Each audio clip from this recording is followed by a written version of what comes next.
Welcome to the session 6, my dear students, and happy Engineers Day. Today we will continue our discussion on fluid pressure and its measurements. This particular module and portion will make the student to distinguish between absolute, gauge, vacuum and atmospheric pressure. Another objective is students will be able to define a relationship between change in elevation and change in pressure, that is intensity of pressure is equal to specific weight of the liquid into the height of the liquid. We say hydrostatic pressure equation. Next will be to describe various types of pressure measurement instruments like manometer, mechanical type and electronic type. So, with these objectives we start our session. Yesterday, as I showed you, the hydrostatic pressure is a very important phenomenon in which a static liquid is going to exert the pressure. You can see very clearly how the dam break is taking place because of the high pressure. So, this is very important. We need to calculate how much pressure is coming, what material we need to design to protect the dam and other structures. In the measurement of pressure using manometers, it is based on the principle of hydrostatic pressure. Repeat, the measurement of pressure using manometers based on the principle of hydrostatic pressure. Distribution equation, small p is equal to gamma w into h. We can develop an apparatus that can measure pressure through a column of fluid. It means I want to know what is the pressure at any point. So, I can develop based on the head available for that liquid and based on the specific weight of that liquid. The various devices which are being used for measuring fluid pressure are divided into three categories. Means we are now talking about measurement of pressure, right. First one is manometer, next is mechanical gauges, third is electronic pressure measuring devices. Repeat, first one is manometers, next is mechanical gauges, third is electronic pressure measuring devices. We will talk about these one by one. As far as manometer is concerned, manometers are the pressure measuring devices which are based on the principle of balancing the column of liquids. It means I will be having two tubes. In that I would like to balance the column of liquid. Based on that we would like to measure the pressure. Okay. Manometer is basically balancing two columns of the liquid and measuring the pressure. Is it okay? Whose pressure is to be measured by the same liquid or another liquid.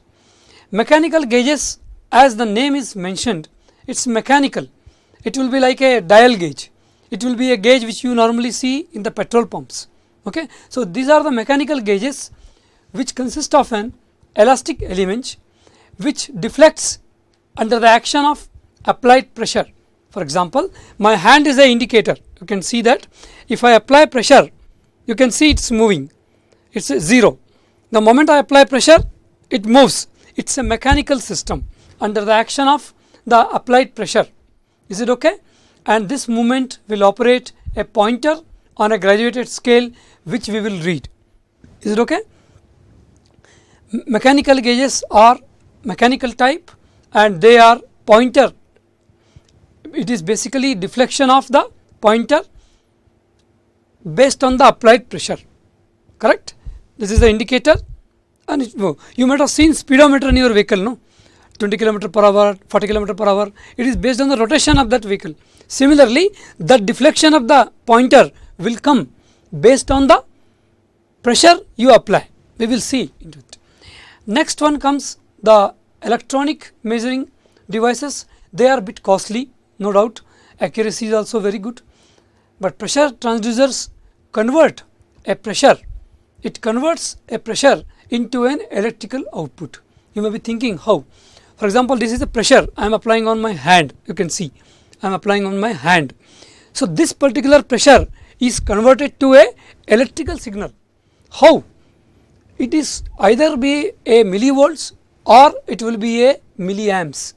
I repeat, the electronic pressure measuring devices are more accurate, more costly. The method is the pressure applied is converted into an electrical output. It may be a millivolt, it may be a milliamps, and it will be calibrated based on that.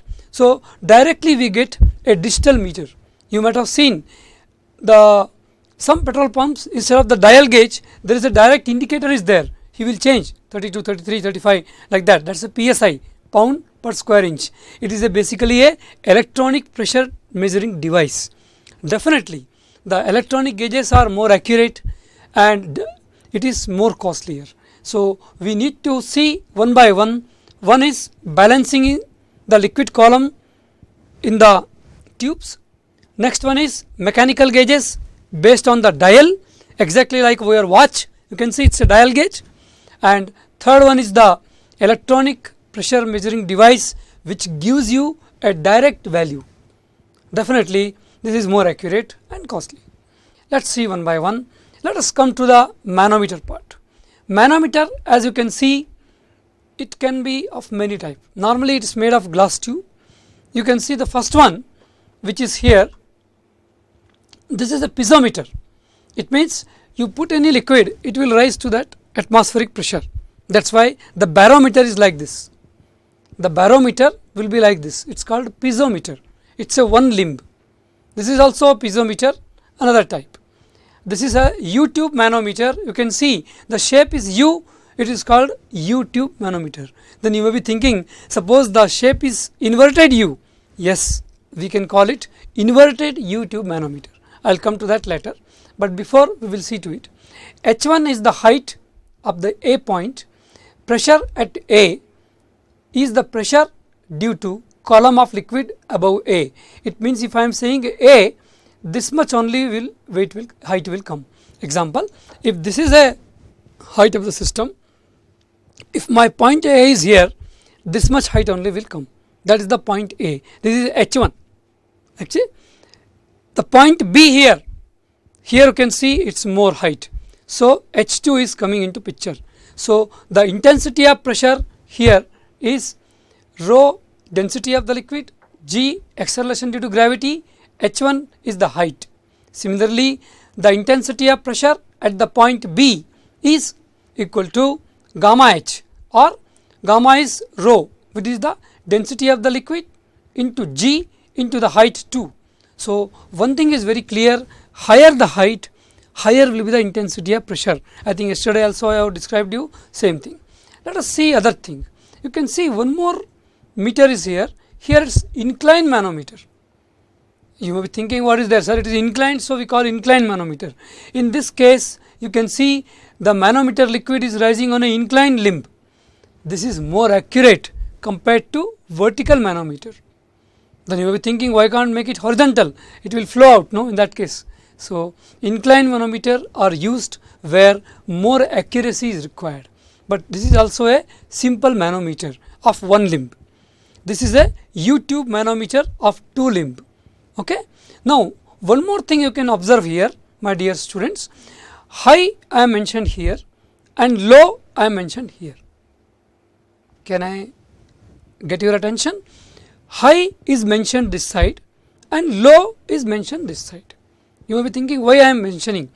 If high is there, manometer liquid will be down here. Low means it will go up. You can see the liquid level here. This is called manometer liquid, right? This value is lower here, and on the right side you can see the value is higher. It means the pressure here is more, the pressure here is less. You can see very clearly here in this also, pressure here is more, pressure here is less. So higher the pressure, lower be the height from the surface for the manometer liquid. So U-tube manometer gives you a method to compare at 2 points. I repeat, U-tube manometer gives you a method to compare pressure at 2 points, say the point A and the point B. I can say the pressure at the point A is more because this is down more. In this case it is up. So this is called differential manometer. I repeat, it is called a differential manometer. What is this concept? It is measuring the difference of pressure. Simple manometer, pressure at a point. I repeat, pressure at a point like piezometer. You can see here, my dear students, this is a simple manometer, one limb. This is also, this is 2. It is a differential manometer. This is also a differential manometer. This is a simple manometer. So simple manometer means one limb. Differential manometer means 2 limb like U-tube, or it can be inverted U-tube. So now you have understood what exactly I am talking. In the manometer, the principle is the head. The head is the main. H is equal to P by gamma W. Intensity of pressure divided by specific weight of the liquid will give the height. That is actually the pressure head, right? So based on this, we will continue our discussion in the next slide. Now you can see types of manometer. You can see one is barometer. You can see barometer is a mercury is filled up and there is a closed tube. A tube is inverted in that it will rise to a height. Normally mercury will rise to a height of 760 mm of mercury for 1 atmospheric pressure. Suppose if you go to Ooty, the value will slightly reduce. You go to a higher elevation, the 760 will become 750 or 55. Is it okay? Now let us see one more manometer. It is called a piezometer. Why? Because it is one limb.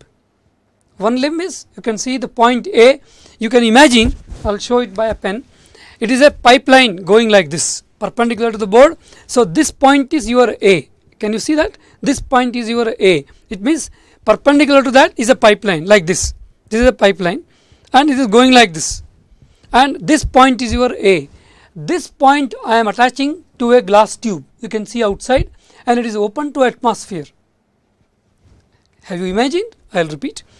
This is a pipeline like this, correct, of diameter D.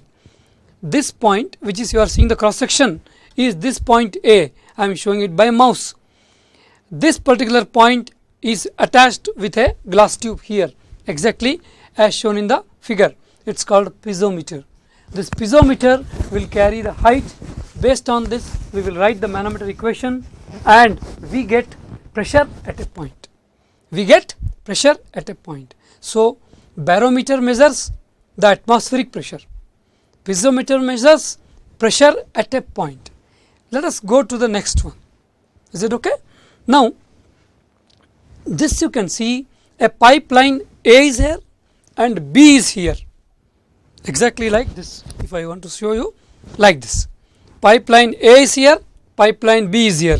Your side you can see this is A point and your side this is you can see B point. I am connected these two with a glass tube because I have mentioned you manometer is the principle of balancing the liquid columns. Once you balance the liquid column, we can measure the pressure at a point as well as difference in pressure between the point A and the point B. Let us see this very carefully now. The point A is here, the point A, the perpendicular to this point. Here specific gravity S1 is there. Here I am putting a manometer liquid. You can see manometer liquid is normally high specific gravity. This is a lighter one. It could be water, this could be mercury, this could be oil. Is it okay? Then it is going up and connecting to the point B. So this particular arrangement in which you get a U-tube, it is called U-tube differential manometer. I repeat, this kind of arrangement in which the glasses are connected by a U-tube, it is called U-tube differential manometer. Suppose if I invert this U to a invert, it is called inverted U-tube differential manometer. Okay, so same U, I just turn this side. In that case, I will be using the manometer liquid lighter than water as well as oil. In this case it is heavier. Then you may be thinking, why mercury is preferred? Mercury is one of the best liquid which normally used for manometer. Number one, it is very heavy. You know the specific gravity around 13.6 times heavier than water. Number two, it is not mixing with other liquids. You can see the levels very clearly.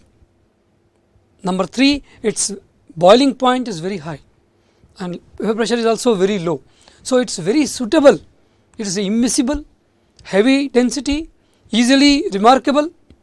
This is what we use for a manometer liquid. Otherwise also we can use benzene, we can use oil, we can use any other liquids, carbon tetrachloride, all those things. Let us see one more manometer, which is an inclined manometer. You can see it is an inclined differential manometer. It is an inclined differential manometer. I have shown you the earlier one. You can see it is an inclined manometer, only one side, not differential, pressure at a point. And this one is, you can point out the difference between the point A and the point B based on the inclination. Whatever height is there, we will take sin theta of that. H sin theta will be the deflection. Definitely we get more accuracy of this. The accuracy is increased by the deflection by sin theta. So normally these angles will be around 30 degree, 45 degree, 60 degree. You can measure as per the requirement. So the inclined manometer is also a types of manometer. So come back to this question: types of manometer: barometer, piezometer, differential U-tube manometer, differential inverted U-tube manometer, and the last one is inclined differential manometer. Is it okay? So I think manometer part I have explained to you. We are going to measure the pressure at a point based on the column height of the liquid. We are going to measure the differential pressure based on the difference of level of the liquid columns. Okay, let us see next slide. Now manometer liquids, the liquid used in a manometer is usually heavier, as I mentioned already, usually heavier than the fluids to be measured. For example, here water, this pipeline and this pipeline also water. No doubt they are operating at different pressure. Now one question is arises in this diagram, whether the pressure A is more or the pressure B is more. Can you guess? You are correct. Pressure A is more, because the deflection of this mercury or the liquid M is lower here and higher here. So pressure A is more, it is pressing the manometer liquid more and it is going up like this. So this side pressure is more and this side pressure is low. Okay. Now the liquid used in manometer is usually heavier than fluids to be measured, which is here. It must not mix with the adjacent liquids. It should be immiscible, as I explained to you just now. The most commonly used liquids are mercury 13.6, water specific gravity 1, alcohol 0.9, even oil 0.8. And sometimes when we use inverted U-tube manometer, it is a lighter, we can go for air or any lighter oil. Is it okay? We have other commercial manometer, oils of various specific gravities. So it is more important to balance the liquid column to determine the pressure at a point. It is equally important to use a liquid for differential pressure, so that we can measure the differential height and arrive at the difference of pressure. With all discussion, mind it well, the SI unit of pressure is Pascal, 1 Newton per meter square, or 1000 Pascal for 1 kPa. Is it okay? Let us go to next one. Manometer types, as I mentioned, we have a simple manometer. The simple manometer are used to measure intensity of pressure at a point. I want to measure the pressure at this point. It could be a gas. I will put a U-tube here and measure the height, and I will get the intensity of pressure at this point, wherever the opening is there, that point. Then again I would like to ask you one more question, my dear students. Suppose this is open to atmosphere, okay, or it is closed. Then if it is open, the pressure here is 0. but if it is a closed, it will be having some pressure. At the point 1 and 2, as I mentioned yesterday also, at the same level, same liquid is there, no valve here, 1 and 2 will be at the same pressure. I can say P1 is equal to P2, but if you see P2 and I want to measure with reference to this height, this will be P atmosphere, which is here P ATM, and rho GH, this is the liquid column I am going to add. Rho stands for density of the manometer liquid, G stands for 9.81, and H stands for the height of the manometer liquid. So, this is a simple manometer in which we are trying to show you how we can apply the hydrostatic law to measure the intensity of pressure at 2. Now, you may be thinking I am talking about P2 is equal to P atmosphere. It means P atmosphere, yesterday I mentioned 101325 Pascal or 10.3 meters of water column or 760 mm of mercury. If I am adding, I am getting an absolute pressure. I repeat, if I am taking the pressure from the bottom 0, it is called absolute pressure. In that case, I am adding atmospheric pressure. So, the P2 I am going to get atmospheric pressure plus rho, density of the manometer liquid, acceleration due to gravity into height. So, this is the absolute pressure at 2. Suppose if somebody asks you, can you give me the gauge pressure at the point 2? Repeat. Suppose somebody asks you, what is the gauge pressure at the point 2? In that case, your P atmosphere, we are going to measure with that as a bottom. Yesterday I explained to you, you remember there are two systems, one is the absolute 0 and this is the atmospheric system. So, now P2 is P atmosphere between these 2 points plus rho GH, correct. Now, if I say gauge pressure, I will remove this 0 and from here I will measure. So, in that case the P2 will be only rho GH. I will take P atmosphere as 0. Let us take the next manometer, which is called differential manometer. Differential manometer, as the name suggests, it measures the difference of pressure between the point A and between the point B. Differential manometer is used to measure the pressure difference between the 2 points. You can see here the point A is pressing this manometer liquid this way, some height, and it is going up to this. So, definitely pressure at A is more compared to B, right. So, this is another way of using the manometer which can measure the intensity of pressure at a point and differential of pressure at 2 points. Is it okay? Let us continue. Piezometers, as I mentioned, a simple open tube attached to the top of a container with the liquid at a pressure. Liquid rises to a height h as shown in the diagram. You can see it is a piezometer. U2 manometer, as I mentioned, it is going to talk about the 2 points P1 minus P2 divided by density of the manometer liquid into G, which is 9.81. Incline manometer, whatever the height we are getting, x will be equal to y sin theta. Y is the reading along the incline tube.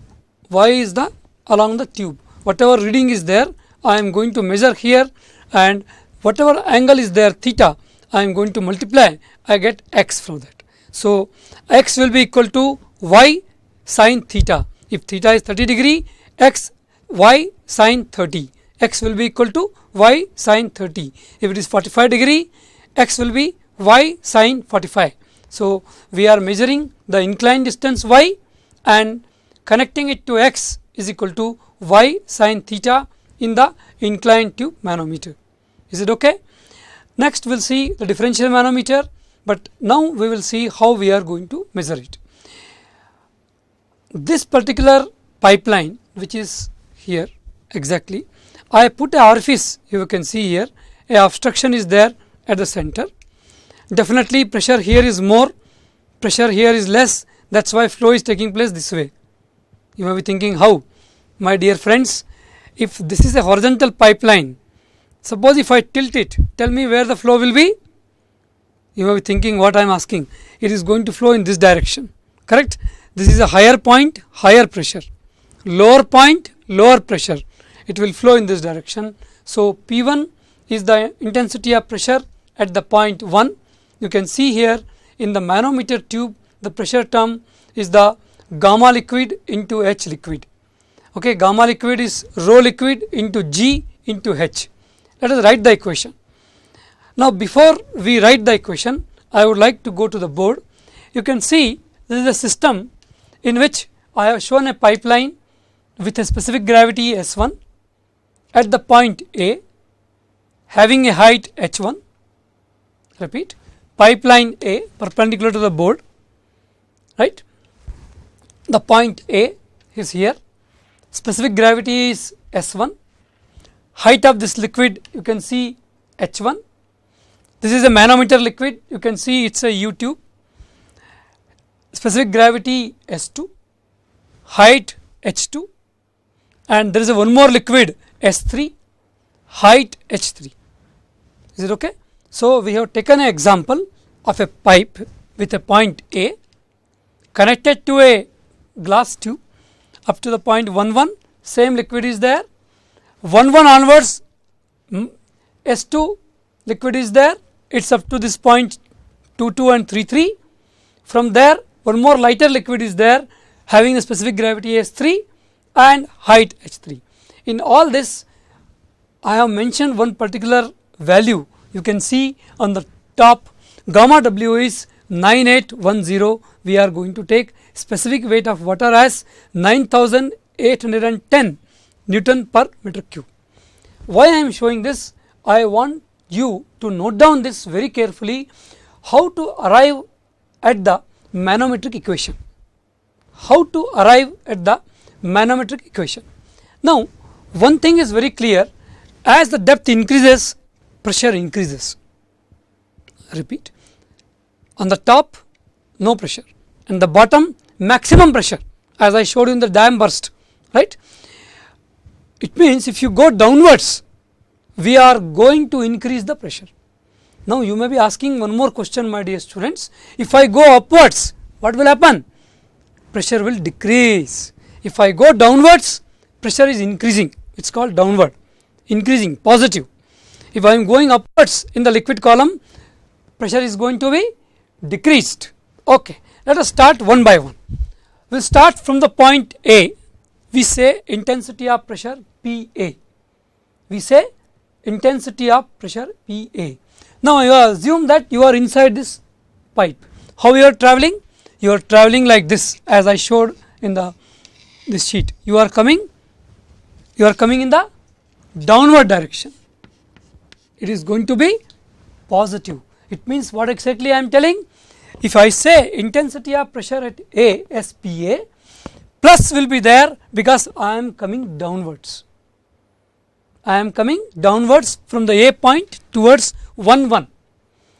Once I reach the point 1,1, here I will see what is specific gravity of the liquid? S1. What is the specific weight of the water? Gamma W 9810. And what is the height, my dear friends? You can see is H1. So I have reached the point 1,1, which I mentioned here, 1,1, correct? So the equation is PA plus S1 into gamma W into H1. Is it okay? Now we have reached a point 1,1 downward direction with a positive addition to the intensity of pressure A. Is it clear? I repeat last time. Intensity of pressure at A, PA, we are coming downwards, positive, specific gravity of the liquid is S1, gamma W is the specific weight of the water into the height, whatever height we have come in meters, no doubt, H1. Okay. Now we have reached the point 1,1. Now we are travelling in this liquid, same liquid, again travelling in the same liquid and coming to the point 2,2, same height. Both are at the same height and having the same manometer liquid S2. Again repeat, the point 11 to travel to the 22 is travelled by the same liquid having specific gravity S2 for the same height exactly like this. So, no change of pressure. That is the reason, my dear friends, you can see in the equation I have written 11 equal to 22. Why? Because the same liquid height is same. So, we have reached to the point 22. So, 22. Now, you may be thinking, no sir, that liquid is further extended. Yes, I agree with you, my dear student.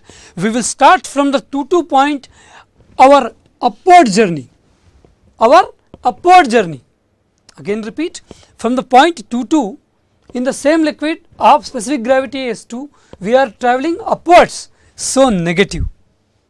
So, negative. Specific gravity S2, gamma W 9810 Newton per meter cube into height H2. Height H2. We have reached which point now? We have reached the point 33. Is it okay? Repeat, from 11 to 22 we travel in the same liquid at the same level. So, the pressure remains the same, 11 equal to 22. Now, when we come here, we are travelling upwards. From 22 to 33 we are going upwards with a specific gravity S2, with a specific weight of water 9810 and the height H2. So, we have reached the point 33. You can see it is 33 with a arrow mark, correct? Okay. Then again, my dear students, you may be thinking one more liquid is there. You are very correct. We will travel from the point 33 upwards to 44. You can see upwards with a specific gravity S3, again negative because we are going again up. So, if you go up negative, go down positive. So, minus S3 9810 and then height H3, same thing. Then we have reached the point 44. You are very correct. We have reached the point 44. Why I am telling this to you again? Because this is a very important concept. We are going to solve 4 to 5 problems based on this concept only. The moment you travel downwards, we are going to add. The moment we go upwards, we are going to subtract. Other equations are specific gravity, specific weight of water into the height of the liquid. It means S1 gamma W H1 minus S2 gamma W H2, S3 gamma W H3. Now, the point 4 we have reached, you can see we have reached the atmospheric pressure. This point is open to atmosphere. If I am taking the absolute pressure system, I will equate it to the P atmosphere. The value is 101325 Pascal. If I am going to operate on absolute system. In case if I go for a gauge system, what is the gauge system? As I told you earlier also, the gauge system will be, we are measuring the pressure from the absolute 0, then atmospheric pressure will be added. But the moment I say gauge pressure, we are measuring from the atmospheric pressure. So, it is going to be this onwards. So, if the atmospheric pressure if I am taking, I will take 0 as the gauge pressure. It means the equation which we have written with a first principle approach of balancing of water columns in manometer, which is coming as PA, intensity of pressure at A, plus downwards S1 gamma W H1 minus S2 gamma W H2 minus S3 gamma W H3 must be equated to 0 for the gauge, must be equated to 0 for the gauge, but it will not be equal to 0 when we take the absolute system. In that case, atmospheric pressure will come around 101325 Pascals. Is it okay? So, with this I think you have understood the philosophy of the manometer, which is very, very important for the problems and for the theory also. Okay? Let us come back to the slides. After discussing the system, now I will apply the same concept here. I think you will enjoy. It is a water, specific gravity is 1, P1, intensity of pressure here P1. I am coming downwards, my dear friends, H1, S1 you know very well, S1 is 1 for water, S1 is 1 for water, okay. Then gamma W minus H2. You can see I have reached this point. From here I am going upwards. You want me to repeat? P1 I am going downward plus H1, H1, S1, 1, gamma W. Correct? From here I am going upwards minus H2, gamma of the mercury, because here mercury is mentioned, minus, you can see from here to here one more point is there, minus H3 into gamma W, because this is also water, right.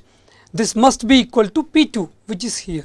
So you can work out P1 minus P2, which is a basic equation for differential manometer.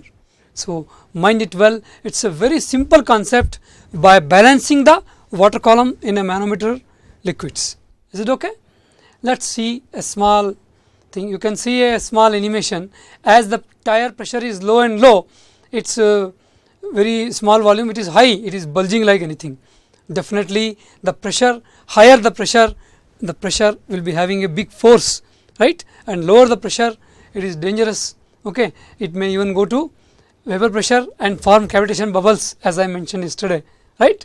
Let us see second type. So far whatever we have discussed is the manometer type, which is basically balancing of liquid columns in the tubes.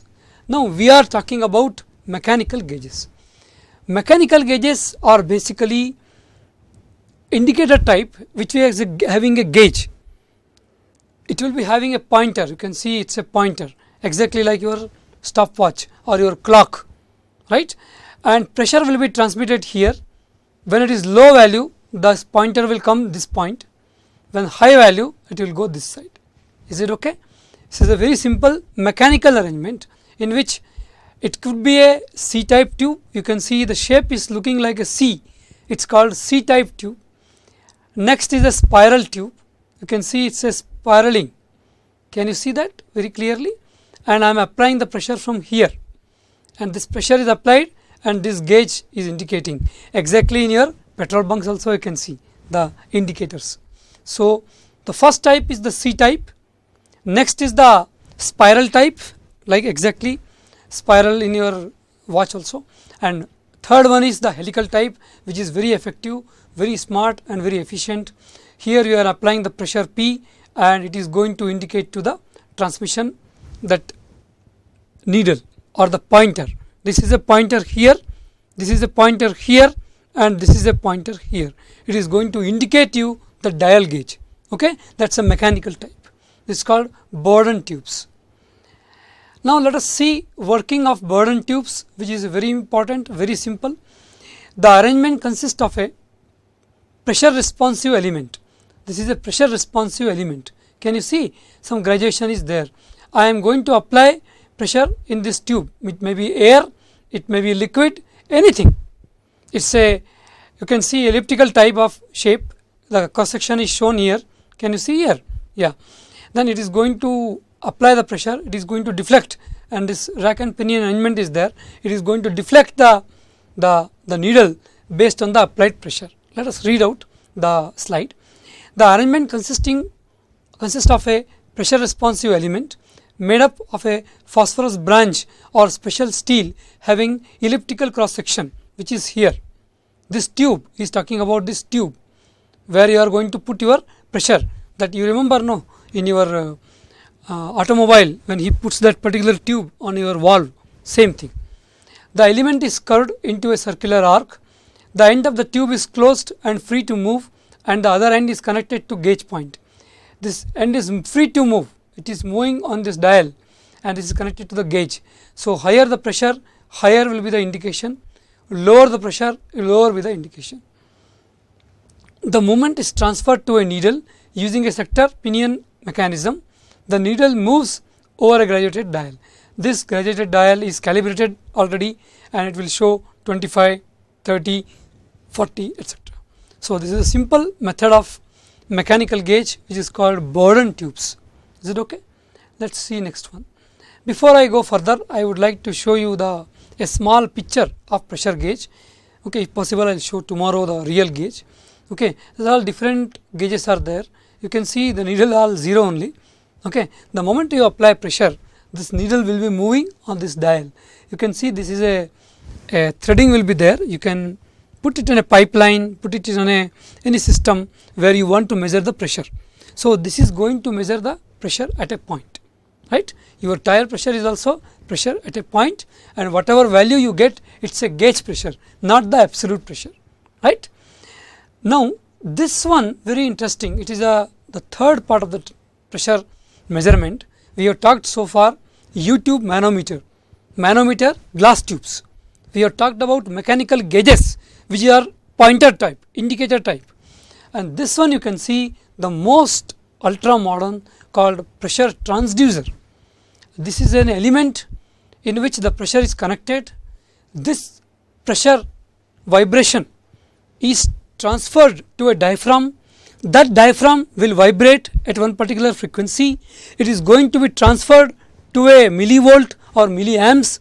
It is calibrated, and that value in the digital form is available already on your screen. That pressure is 26, pressure is 32 psi or 1.2 kg per centimeter square, like that, which means this is more accurate, but these diaphragms are very sensitive. We have different kinds of transducer. I will come to that later. So far we have discussed in the today's work the manometers, the mechanical gauges, pointer type. I am going to discuss now electronic pressure measuring devices. The main type of sensing are Bourdon tubes, diaphragm type, capsule type and bellows. These are the different 4 types which are shown in the diagram. It is a Bourdon type like a C type. You can see it is a diaphragm type, it is like a diaphragm here, it is a diaphragm here, it is a capsule type, and it is a bellows. Bellows is a flexible joint like a, you might have seen the hose, no, hose pipe, it is a flexible joint, right. This is a capsule type, this is a diaphragm type, and this is a Bourdon tubes and all. So, these are the different things. The basic pressure sensing element can be configured as C shaped, which is here, a helical Bourdon tube which is shown here, a diaphragm, flat diaphragm type which is here. Diaphragm will be vibrating like this, okay. And I do not know whether you have seen any speakers. Have you seen? Diaphragm is there, it will vibrate, that noise will come to us, exactly same. A helical Bourdon type like this, and a capsule type like this, and set up bellows like this. It is a flexible hose kind of a thing. It is going to vibrate and going to sense the pressure. That is going to be in the digital form.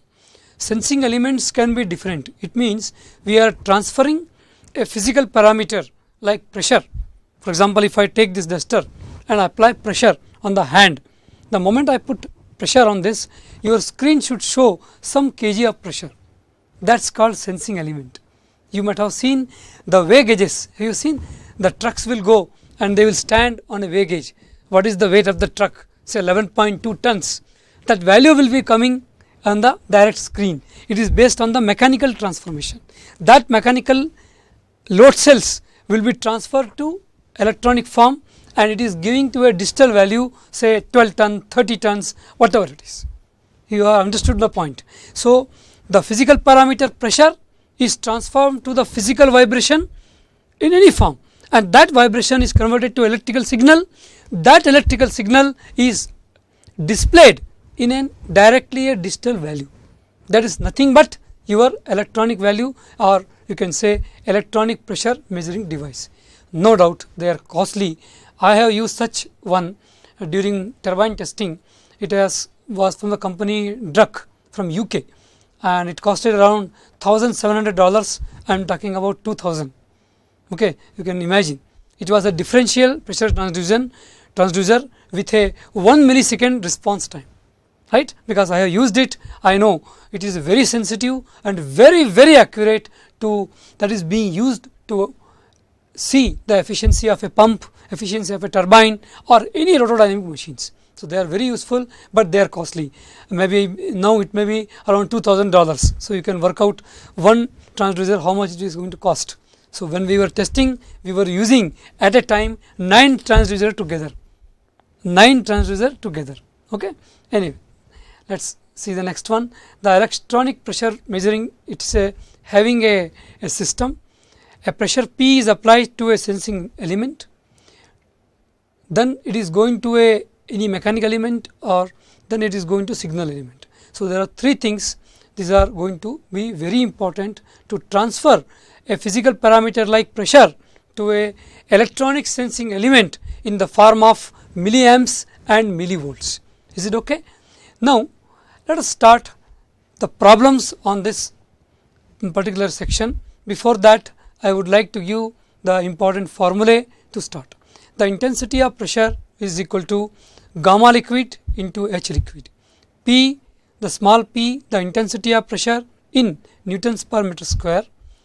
Intensity of pressure is equal to gamma liquid is split into density of the liquid into G into H liquid, which is nothing but specific gravity into gamma W, the value I already told, 9810 into H liquid. Specific weight of the water 9810 Newton per meter cube, and H liquid is measured the height of the liquid in meters. Is it okay?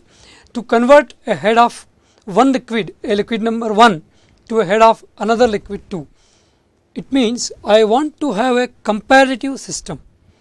I have, say, intensity of pressure, say 10 Pascal, example I am giving 10 Pascal. I have measured with water, say example 10 centimeter, just example. I want to measure same 10 Pascal with mercury. In that case, it will be slightly reduced. It will not be 10 centimeter, it will be hardly 1 centimeter. I want to measure with a lighter liquid, say oil. In that case, it will not be 10 centimeter, it will, for the same 10 Pascal, it will shoot to some 15 centimeter. So, we say the intensity of pressure is same, is equal to gamma 1 H1 is equal to gamma 2 H2. What is gamma? Specific weight of the liquid 1. What is H1? Height of the liquid 1. What is gamma 2? Specific weight of the liquid number 2 into height of the liquid number 2. Same thing I continue, small p is equal to specific gravity 1 of the liquid 1 into density of water into H1.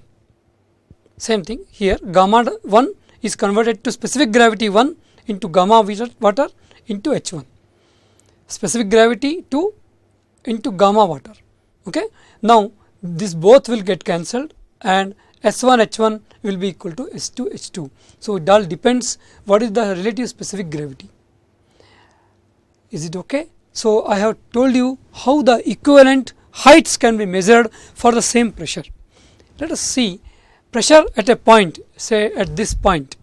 I told you earlier also, we apply Pascal law. What is the Pascal law? The pressure at the liquid molecule is transmitted equally in all direction. Whatever number of direction is there, Px equal to Py equal to Pz.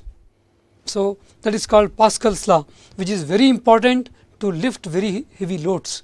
We will come to that based on intensity of pressure is same.